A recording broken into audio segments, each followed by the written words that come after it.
8 wars in 8 months. Did I get a Nobel Prize? No. Can you believe it? Prime Minister of Pakistan got up the other day, said so beautifully, he says, you saved millions of lives. He told that to a group of people right in this office. He said, the president saved. I'll be the only president. I don't think any president stopped one war. I stopped 8 wars in 8 months. Did I get a Nobel Prize? No. Can you believe it? Even I said, yeah, that's impossible. But it's all right. I suspect I think next year will be better, but I don't. You know what I care about? I saved maybe hundreds of millions of lives. But certainly comes right back. We're doing really well in trade. We're taking in hundreds of millions of dollars on the tariffs. The tariffs are making this country so rich, and they're making it powerful. We stopped a lot of these wars using trade. We had, as an example, India and Pakistan were going at it really hard. 7 planes were shot down. It was going to happen. Bad things were happening. And I was talking to both of them about trade. And I said, how are we doing with this? They said, sir, we're doing very well. I said, great. Well, we're not going to do well. We're not going to do a trade deal unless they stop the war. And I got him on the phone and I said, listen, we're going to put a 200% tariff on your country for any product you sell into the United States unless you stop this war, because I'm not going to be a party to it. You have 2 nuclear nations, by the way. No, you can't do that. I say, I can do that. Very easily I can. We're not going to have to lose millions of people from the planet. And frankly, that dust can blow over here too. It affects everything. It's a powerful, powerful weapon. Too powerful. So powerful you don't want to talk about it. So they said, no. I said, yes. And he said, if you're going to go and do it, we're cutting off all negotiations. There'll be no trade with the United States of America. Both nations, spoke to them both. I like both the leaders, I like them both. Wow. But I said, that's the way it is.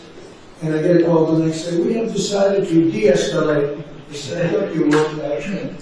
We have decided that we will not fight. I said, if you come to a conclusion, yes, we're not going to do any more. They stopped. Just like that. This could have been a nuclear war, probably would have been. In fact, the Prime Minister of Pakistan came and saw me, and he was emotional about it. And in front of a group of people, he said, this man saved 3 million, 5 million, maybe an untold number of lives. And it was just recently that this happened. And we did numerous of them like that. And part of the reason we did it was trade. I think of the 8, I would say 5 were because of trade. You know, the power of trade or the power of tariffs.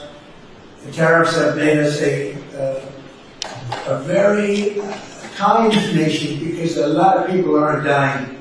I use it for purposes of stopping wars. I love stopping wars. And will you speak with Vladimir Putin about No, we're looking at other options. We are. President Zelensky's coming in. I'm not a fan of the war. I'm not a fan of the way it started. It should have never happened. It wouldn't have started if I were president. The election was rigged. And because of that, we lost a lot of lives have been lost because of that war. Not American lives, but if I can save a lot of lives, that's why I'm in it. I want to save lives. I've had 8 wars. The Prime Minister of Pakistan got up the other day, said so beautifully, he says, you saved millions of lives. He told that to a group of people right in this office. He said the president saved millions of lives. And I think what he's referring to is the fact that that would have been with India, a nuclear war. That was getting very close. You know, 7 planes, they don't talk about it, but 7 aircraft were shot down. In fact, we have the new ambassador to India right here. They're well represented. You better represent us, not them, okay? But Sergio's going to do a great job. He's going to do a great job. But no, we'll be talking about the war with him, and we'll be talking about, I mean, they want to go offensive. I'll make a determination on that, but they would like to go offensive, you know that, and we'll have to make a determination. President, given you have the FBI director and Attorney General here.